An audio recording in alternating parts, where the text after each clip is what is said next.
Time is gold when watching kaibigan kong lalaki, nagkukumpulan sila sa isang tabi. Natutuwa sila dun sa pinapanood nila sa cellphone. Yun yung tinasabi nila na langit.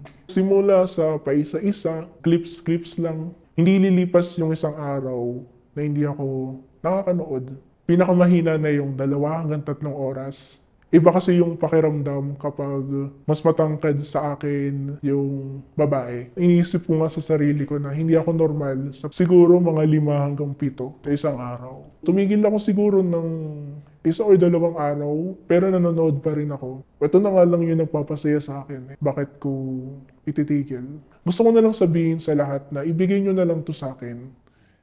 Ang paghahanap ng aming mga guest at pagbabahagi ng kanilang kwento ay nangangailangan ng maraming oras. Pero sa tulong nyo, makakadiscover kami ng mga iba't iba pang mga istorya ng ordinaryong Pilipino. Para sa mas magandang community experience, pwede kayo makipag-usap at magtanong ng kahit ano sa aming mga naging guests at manatiling anonymous sa Discord. I-click nyo lamang ang join button para maging isang exclusive member. Maraming salamat!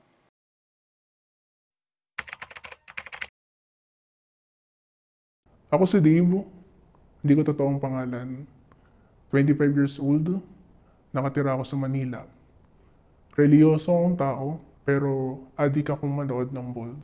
So lumaki ako sa pamilya na ang nanay at tatay ko ay naglilingkod sa simbahan. At kami ring magkakapatid ay naglilingkod na rin sa simbahan. At dahil dito, hindi naging open sa usapin ang pamilya ko tungkol sa mga bagay na may kinalaman sa Bembang. Bakit po kaya hindi dinidiscuss ng family niyo yung ganong klaseng usapan bukod po sa pagiging relihiyosong pamilya? Siguro dahil hindi rin kami open sa mga nangyayari sa amin mismo simula nung puberty stage namin. So masyado kaming naging malihim sa aming mga magulang, sa aking mga kapatid, kahit na pare-parehas kaming lalaki. So hindi namin siya kahit isang beses na napag-usapan tungkol sa mga ganitong bagay. And then, alam mo yun, mahirap kasing siyang i-open sa nanay at tatay mo kasi parang hindi ka tanggap-tanggap yung ganitong usapin. Sasabihin nila, masyado ka pang bata para sa ganitong bagay, masyado ka pang hindi pa mulat sa ganitong usapin. Kaya yun na lang siguro yung pumasok sa isip ko hanggang sa dumating ako sa tamang edad. Hindi na ako naging bukas pa sa ganitong usapin sa pamilya ko. Gayon din sa mga kapatid ko. Doon sa pagbabawal na yun, naging isa siyang paraan para lalo akong magsikreto sa mga magulang, sa kapatid at sa pamilya ko.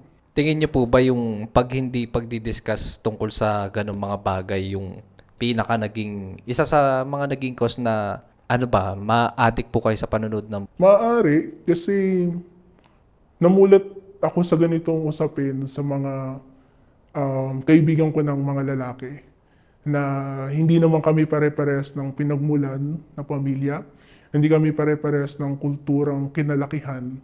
So siguro kung merong pagkakataon na naging bukas lang yung aking, kahit siguro yung mga kapatid ko, merong parang mabuting paggabay. Diba? Hindi lamang kasi yung paggabay ay kung paano ka sumunod sa tama at mali. Diba sa ganitong bagay, meron din namang tama at mali. So, pakiramdam ko, kung merong tamang paggagabay at tamang panahon at pagkakataon na napag-usapan yung ganitong bagay, ay siguro nagabayan ako ng maayos ng aking mga magulang at mga kapatid. So nag-umpisa po talaga to dahil pinakitaan po kayo ng mga kaibigan po ninyo? Naalala ko yun, isang beses, nakita ko yung mga kaibigan kong lalaki, nagkukumpulan sila sa isang tabi. Tapos nagtatawanan, natutuwa sila dun sa pinapanood nila sa cellphone. So ako naman, parang syempre, napaisip ako, napatanong, ano kayang meron dun? So tinanong ko sila.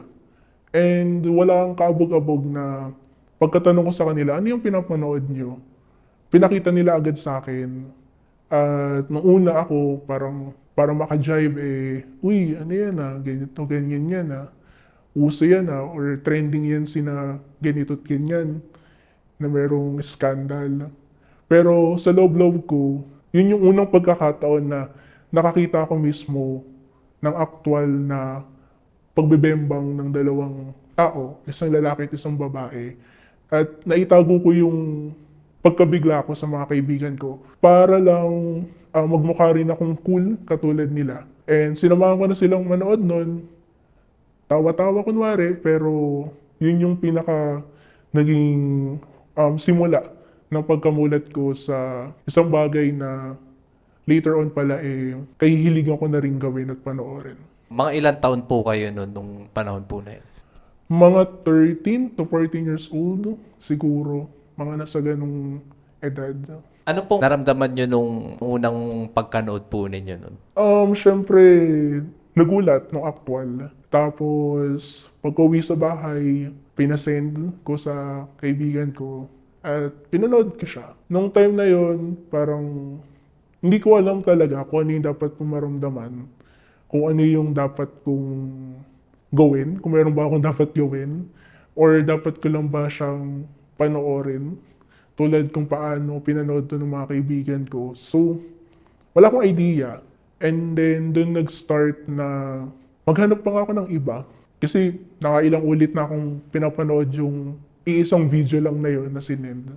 So, dito na yung panahon na nagsimula akong maghanap-hanap sa internet. So, meron ng internet ng panahon na yun at malaya ka nang makakapaghanap ng mga bagay na gusto mong hanapin kahit na hindi pa pwede talaga dapat sa edad kong nung mga panahon na yan. Sa internet, talagang ito po yung kumbaga nag-amplify pa po nung desire nyo na manood lang na manood, ganun po ba? Meron, kasama yun sa factor na yun. Pero dahil sa kaibigan ko rin nakuha yung, or nagkaroon ako ng kamalayan sa ganung bagay. So, may mga pagkakataon na kapag nagkikita-kita kami, sumasama na rin ako sa kanila na dati hindi naman. At nagtatanong ako paunti-unti ng mga bagay na hindi ko alam ang kasagutan ng panahon na yun. So, itong mga kaibigan ko na to yung naging sandigan ko kapag may mga bagay ako na gustong malaman tungkol sa pinapanood ko. Kasi noong una, isa lang akong ordinaryong viewer na nanonood. At doon na rin paunti-unting inintroduce sa akin ng mga kaibigan ko yung hindi lang dapat pala ako nanonood, meron pala akong dapat gawin habang nanonood. Yun yung tinasabi nila na mararamdaman mo yung pleasure, yung mararamdaman mo yung sinasabi nilang langit habang ginagawa yung bagay na to. Ito yung paglalaro sa sarili kong ari mismo habang nanonood ng mga site na pinapanooran ko. So I'm assuming po na kada nood po ninyo may kasama pong ganun. Nung una, wala talaga kasi hindi ko maramdaman sa pamamagitan ng panonood ko yung pleasure na nararamdaman nila ng mga kaibigan ko. Parang hindi ko nakikita yung, or hindi ko nai-imagine yung mismong act na yun. Dahil meron namang presensya ng internet. So, yun yung mga panahon na mas naghanap pa ako, mas nag-research pa ako. Hanggang sa meron ako nakita na mga klase ng video na hindi siya pangkaraniwan, pero doon ko naramdaman yung pleasure na nararamdaman ng mga kaibigan ko. Wait po. So simula po dati hanggang ngayon, ano po talaga kayo? Consistent po ba na nanonood po kayo? Ganun? Nagsimula sa paisa-isa, pasaglit-saglit, clips lang. Sabihin natin mga 1 hanggang 3 minuto, isang video lang. Tapos habang tumatagal, humahaba na. Tumatagal na rin yung babad. Marami ng pagkakataon na, or dumadalas yung pagkakataon na nararamdaman ko yung pleasure. Sinasabi nila na parang nung una 1 beses lang hanggang sa dumadami na rin at talagang dumadalas na siya. Dumating sa point na hindi lilipas yung 1 araw na hindi ako nakakanood at hindi ako nakakapagparaos. Mga nakakailan po kayo usually sa isang araw po? Lalo na nitong pandemic siguro, ito yung mga panahon na talagang wala tayong ginagawa. Sa akin, umabot ako ng pinakamahina na yung 2 hanggang 3 oras na nasa kwarto ako mag-isa. At mahina yung 3 hanggang 5 beses akong nakakaraos. Sa isang buong araw lang yun. Pero dumating nga yung pinaka-peak nung panahon ng pandemic na hindi ko na malayang lumipas yung isang buong araw na nasa kwarto lang ako. At yun lang yung ginagawa ko. Ano po yung masasabi niyo pinaka-hinahabol yung feeling? Kaya niyo po nagagawa po yun? Siguro kasi ako, kapag nanonood ako, nilalagay ko yung sarili ko doon sa karakter sa pinapanood ko. So kapag alam ko at nakikita ko na palapit na yung lalaki, eh yun na rin yung sa akin na parang eto na rin, eto na ako, malapit na rin ako. At dumating sa point na talagang pinapaulit-ulit ko lang siya para paulit-ulit ko lang din masatisfy ako at makaraos ng masaya. So, mako-consider niyo po ba yung sarili niyo po talaga na addicted na? Addict na ako. Bakit po? Pwede niyo po bang ma-expound lang po? Dahil sa halos, hindi lang halos, araw-araw na nanonood ako at araw-araw na ginagawa ko siya. Hindi ko na maisip na isang buong araw hindi ko siya gagawin. Hindi ako makakanood, hindi ako makakapagparaos. May mga bagay ako na hindi ko na nagagawa na dapat kong gawin bilang isang tao kasi mas naglalaan na ako ng mas maraming oras para lang paligayahin at makapagparaos ako. Ang ibig ko sabihin dito, may mga importanteng pangyayari na sa buhay, mga importanteng lakad, gawain, obligasyon na isinasantabi ko para lang magbigay ng mas maraming oras sa panonood at pagbibigay aliw sa sarili ko. Pero dahil ngayon, mas tanggap ko na siya at iniisip ko ng regular na siyang parte ng buhay ko. Hindi na siya hadlang dahil nagiging prioridad ko siya kahit hindi. Isa na lang siyang normal na bagay para sa akin na ginagawa at patuloy na gagawin. Sa pang-araw-araw niyo pong panonood, no? Meron po ba kayong specific na palaging hinahanap sa ganyan mga klaseng videos? Ayan, tulad nung nabanggit ko, na-discover ko na hindi ako nasasatisfy sa simpleng video na bembangan ng isang lalaki at isang babae. At ito rin yung marahil sinasabi ko sa sarili ko na parang hindi na ako normal. Kasi noong mga panahon na hinahanap ko yung kung saan ako mas magiging maligaya, kung saan ako mas makakaraos, nakakita ako nung mga video na kung saan merong lalaki at merong babae. Pero sa pagkakataon na yun, hindi normal yung kanilang sukat or yung kanilang size. Maaring higante ang babae at normal naman ang lalaki. At meron din namang normal ang sukat ng babae habang ang lalaki naman ay maliit. Sabihin na natin yung higante ay mga 100 talampakan hanggang 500 talampakan na babae at yung lalaki ay normal.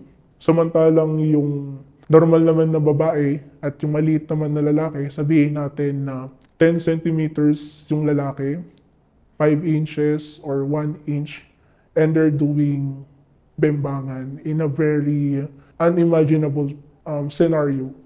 Pero dito ko nakita at dito ko naramdaman yung kaligayahan, yung kasiyahan at yung pagpaparaos na gusto kong gawin. So, eto na po talaga yung fantasy po ninyo, no? Na yung na-mention niya po, lumiliit po yung lalaki, tapos higante yung babae po, ganun. Bakit po ganun yung napili po ninyo? Hindi ko naman siya pinili, pero siguro nagsimula siya sa mga simpleng kwento noong mga bata tayo na mayroong mga fairy tale or mga bidang karakter na merong kasamang higanting creature, maliit na tao, tulad ng Jack and the Beanstalk, hindi ako nagkakamali. At marami pang iba. Sa Aladdin, alam ko meron din. Ako naman nung kabataan ko, namulat ako sa mga ganitong mga kwentong pambata. At mas visual kasi akong tao. So, nakikita ko rin sa mga textbook na meron kami nung elementary hanggang high school na may mga ganitong kwentong ibinibida or itinatampok. So, siguro nung una, parang curious lang ako kung kaya bang mabuhay na mayroong higanting tao kasama ng mga normal na tao or mga normal na tao na mayroong mga maliliit na tao. Dito sa Pilipinas, meron tayong mythology, kung hindi ko nagkakamali, yung mga tinatawag natin na mga dwarf.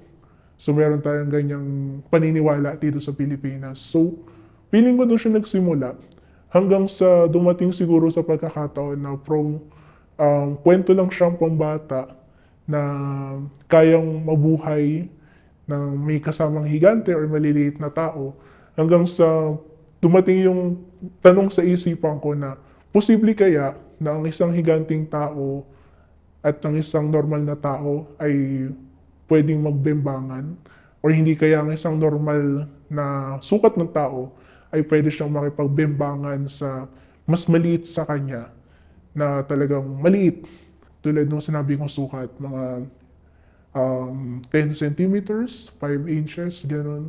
So, nasagot siya sa pamamagitan ng mga videos na napanood ko sa site. And syempre ang sagot is yes.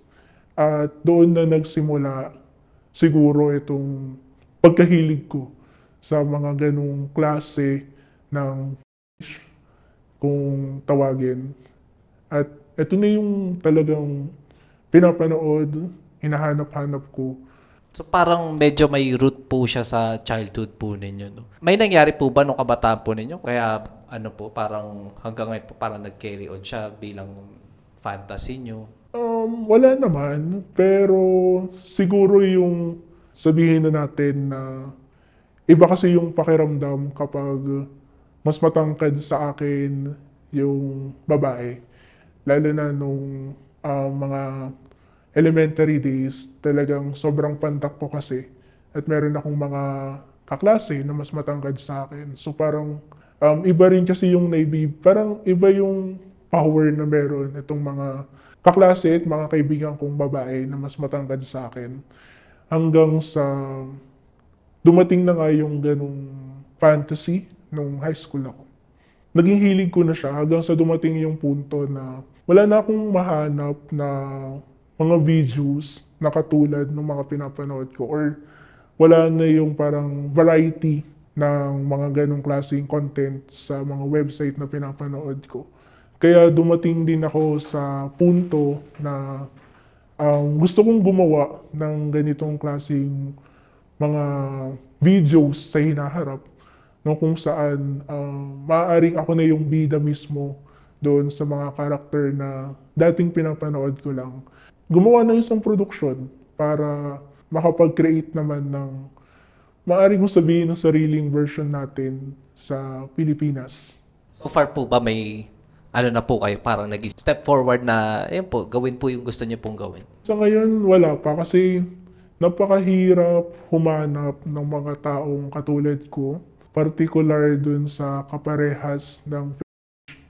Parang ang hirap niyang i-open sa isang diskusyon, sa isang, hindi naman siguro, pero pakiramdam ko kasi mga normal na tao. Dahil iniisip ko nga sa sarili ko na hindi ako normal sa pagkakaroon ng ganitong. So parang kung makahanap siguro ako ng mga taong katulad ko na merong ganitong kahiligan, ganitong kagustuhan pagdating sa mundo ng baka nagkaroon ng pagkakataon. At pakiramdam ko nga siguro kung magkikita-kita man kami itong mga taong katulad ko na may ganitong, baka yun na rin yung isang stepping stone para may sakatuparan siya. Since, ayan po, na kanina nabanggit nyo na may mga buong araw po kayo nanonood, beses po kayo nanonood. Sa isang araw po, ang pinakamarami po ninyo, nakailang raos po kayo? Yung pinakamarami na bilang ko, siguro mga 5 hanggang 7 Sa isang araw po to. sa isang araw. Yung video na pinapanood ko noon ay sabihin na nating kabuuan ay nasa 3 hanggang 5 oras. 3-5 oras, dire-diretso po, ganun. Depende sa mismong video kasi may mga pinapanood ako na isa siyang movie. Meron din naman na mga clips na lang dahil yun na lang yung available sa mga platforms na meron ngayon. So, parang may variety rin. So, hindi lang siya halos puro video. So, hinahalo-halo ko rin. Pero yun ay isang upuan lang, isang higaan lang, isang buong araw. Hindi po ba kasi parang marami-rami po yan, hindi po ba sumasakit or may kakaiba na nangyari kasi ang dami na pong Hindi ko makakalimutan nung kasagsagan ng pandemic. Nasabi ko na rin kanina na isang buong araw hindi ko na malayang lumipas. So, ito naman yung pagkakataon na hindi ko na alam kung nakakailang beses na ako. Hanggang sa dumating na lang yung punto na nung nilabasan na ako, meron na siyang halong pula at meron ng pananakit dun sa private part ko mismo. Hindi ko ma-explain yung pain ko nung mga sandali na yon at medyo curious din ako bakit may halong pula yung nilabas ko. Pero yun yung parang naging hudyat ko na tumigil na muna siguro ako kasi parang hindi ko siya normal na nararanasan before. So, tumigil ako siguro ng 1 o 2 araw, pero nanonood pa rin ako. Hanggang sa nung parang umokay na yung pakiramdam ko, bumalik na ulit ako.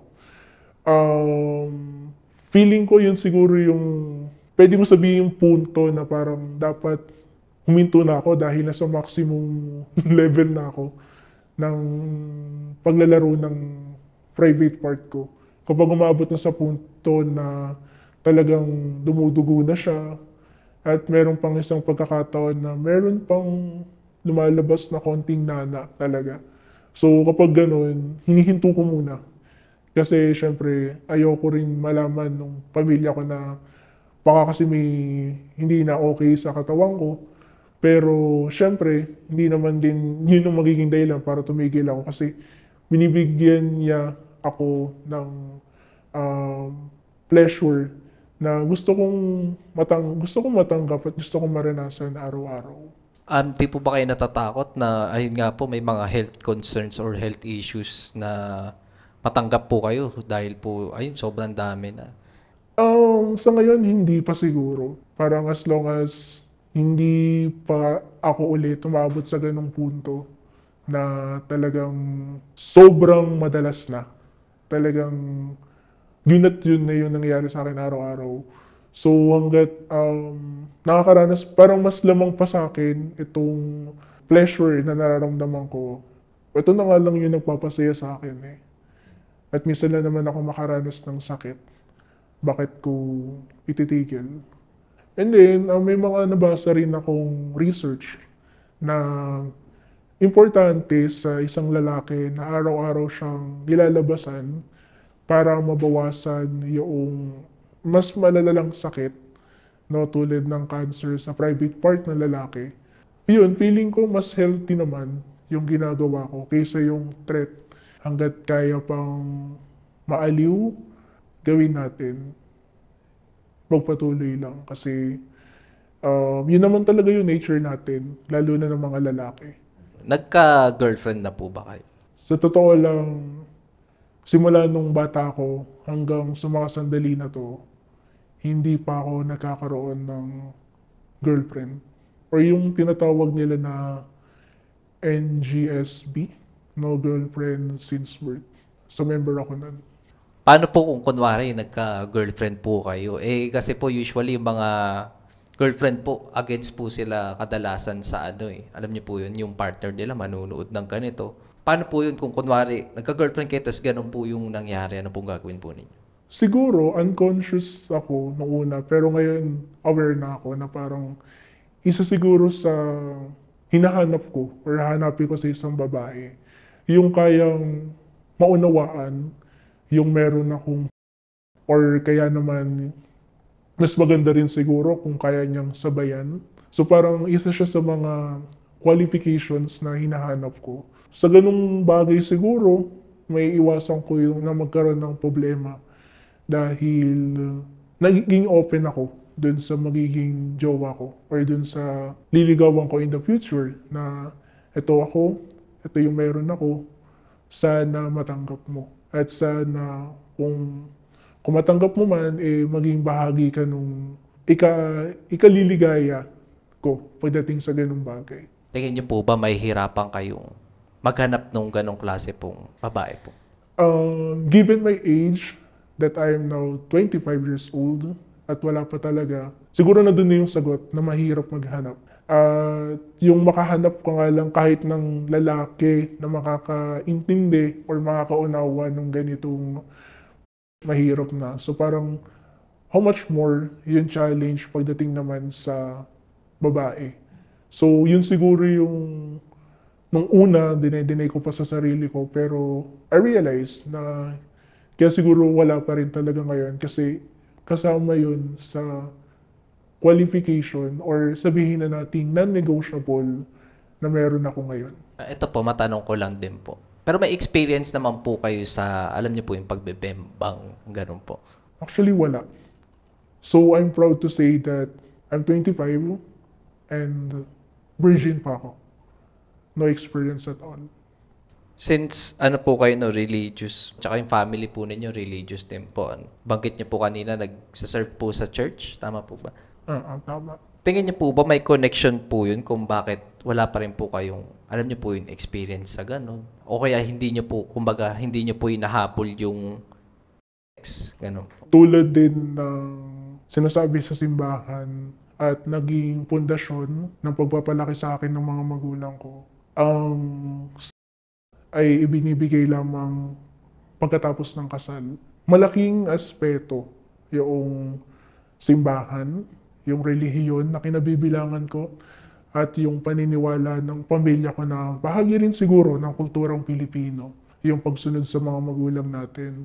Tingin niyo naman po hindi po siya nagko-contradict dun sa, ay alam niyo po yun, yung nag-judgeable po kayo. Para sa akin, wala akong nilalabag na kautusan dahil yung minamahal ko ay isang katsang-isip na tao, isang katsang-isip na pangyayari, at hindi totoong babae, hindi totoong tao.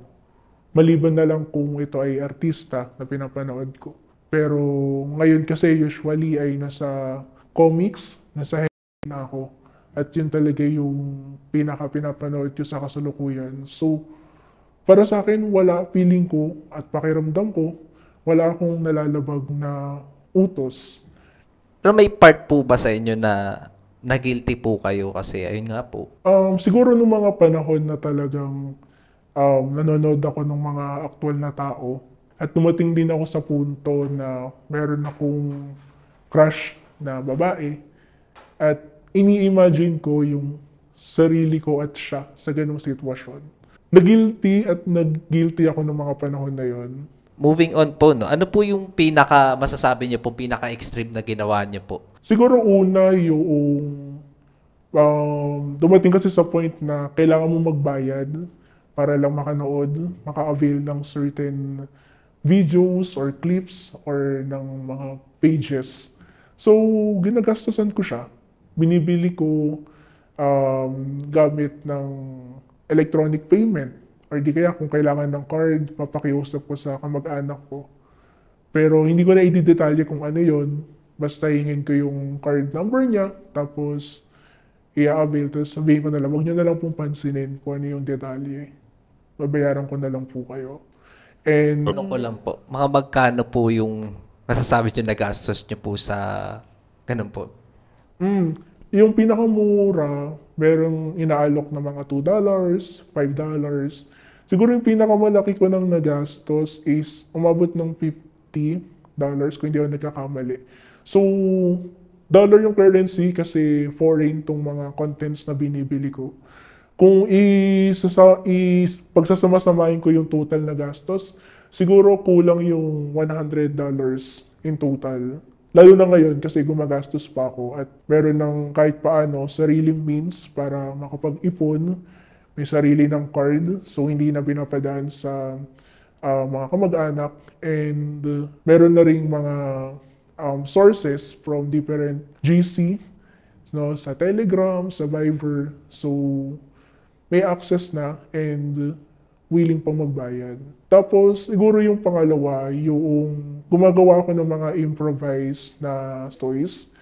Kasi sa na meron ako, hindi naman siya yung tulad ng mga pangkaraniwan na laruan na ginagamit para sa pakikipagbembang. Siguro yung una, yung parang dalawang sponge na pinagdikit ko, nilagyan ko siya ng goma, tapos para siyang may mahabang cylinder type. Siguro parang tulad siya ng tissue paper na roll. So nilagay ko lang yun doon, yung dalawang sponge na pinagdikit ko, and ginagamit ko siya sa ari ko. Parang just to experience yung pakikipagtalik, no, sa isang normal size na babae. Pero nitong mga huli, meron na rin akong mga ginagawa tulad nung sa unan ko na pinagdidikit kong dalawang malaking unan. Tapos ini-imagine ko, yun yung labi nung babae. Ganun siya kalaki. And then, mga foam sa bahay na parang kunwari yun yung daliri noong babae. At kinikis-kis ko sa buong katawan ko, particularly sa ari ko. So, yun yung mga somehow, mga improvised na gamit. Kasi nga, hindi ko makakapagbili ng malaki. Tsaka, yung takot ko nga rin na hindi naman alam to ng magulang ko, ng mga kapatid ko sa bahay. Kung meron mang kung sakali na mga ganitong klase ng stories, syempre yung darating sa bahay malaki. Eh, mapapatanong sila, anong klaseng laruan to, diba? Anong klaseng, bakit ganito yung naka-label dyan? So, improvise lang sa bahay. Parang maximize mo lang kung ano yung pwede mong Tsaka, yung sinabi nga doon sa isang commercial, imagination mo ang limit. So, just imagine things and kung ano yung mga available sa bahay just to satisfy my needs. Po, since ayaw niyo po makita nung pamilya po ninyo, no, saan niyo po tinatago yung laruan po ninyo po? Sa kwarto lang din. So, ang ginagawa ko naman, masyado lang matrabaho, pero for the sake na maitago. Dinidismantle ko siya. Tinatago ko yung mga unan, yung mga punda. Tapos ako na rin yung naglalaba para hindi halata na namamantsahan siya or may iba siyang klaseng amoy, ganyan. So, sariling sikap talaga para maibigay mo yung pleasure na deserve ko. Ano po yan kung kunwari po, nahuli po kayo, ano pong gagawin po ninyo? Meron ng isang pagkakataon na actually nahuli na ako. Pero yun naman kasi ay siguro sa perspektibo nung nakahuli sa akin, hindi ko na lang babanggitin. Eh, normal lang na nagumamit ako. So, hindi niya nakita yung nasa screen ng phone ko. So, lalaki naman yung nakakita sa akin. So, parang, normal lang yan. Huwag mong kalimutan ilak susunod yung pintuan. Pero yung talagang makakahuli na sino ba or ano ba yung wala pa.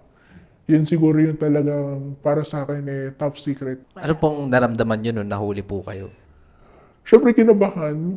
So, angat agad ng damit or parang kasi nakahiga. So, parang bigla akong tinaas ko yung legs ko tapos suot agad. Then, lalaki naman. So, parang natawa lang siya, tapos, sige, tuloy mo na, huwag mo na kalimutan i-lock yung pintuan. Sumita ako, tapos, syempre, nawala yung excitement ko, kasi natakot nga ako eh. So, parang, hindi ko alam kung sino yun. Kung sino yung nakakita, syempre, unaware ka sa paligid mo, mas nakatuto ka sa pinapanood mo. Parang, nakahinga ako ng malalim na, buti, lalaki, at hindi naman closest sa pamilya. And naiintindihan naman niya na isang normal na pangangailangan lang ng lalaki. Mas nag-ingat lang ako nung sumunod. So talagang lock and kailangan magtago tsaka tahimik talaga. So meron niyang talagang sumikat na kataga, lalo na sa mga kalalakihan. Yung time is gold when watching bold. So make it a habit na itago, di ba? Magkaroon ng private place to do it. At some point po ba nakikita niyo yung sarili niyo na tumigil na po sa ganito? Or bababawasan ba ng todo, sabihin nating once a day na lang, ganun? Sa ngayon, sa totoo lang, hindi ko ma-imagine yung sarili ko na makakawala ako dito. Dahil ibang tao lang yung makakapagsabi na hindi siya normal. Kasi para sa akin, bahagi na siya nung pang-araw-araw na buhay ko. I really make time, I really make sure na may panahon ako. Lalo na somehow, di ba, or based din naman sa research, nakakabawas ng stress. No, and at the age of 25, napakadaming suliranin sa buhay, napakaraming ano. Yun, isa rin siya sa great benefit, maliban sa makaiwas sa cancer. So parang, ito yung chance ko para kumawala dun sa magulong at maingay na mundo na meron tayo. Gusto ko na lang sabihin sa lahat na ibigay nyo na lang to sa akin. Kasi, ito lang yung nagpapaligaya sa akin sa ngayon. Buti nga kayo, meron kayong mga jowa. And you can do such things as that. So ako, as wala talaga, walang jowa at wala pa sa ngayon, ito yung nakakapag-satisfy sa akin eh. So sabi ko nga, ibigay nyo na sa akin to.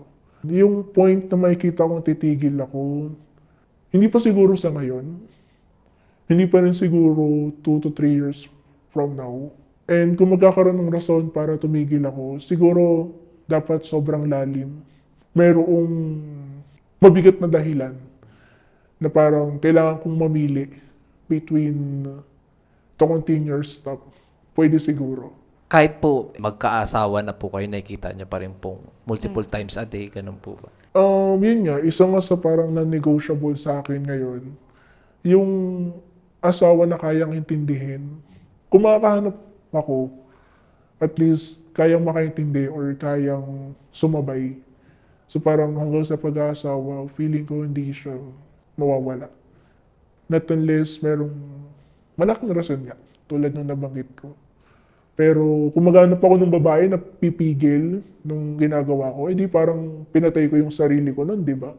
So hanap na ako ng babae, ng jojowain at mapapangasawa, ng papabor dun sa kagustuhan or sa kaya hiligan na meron ako ngayon.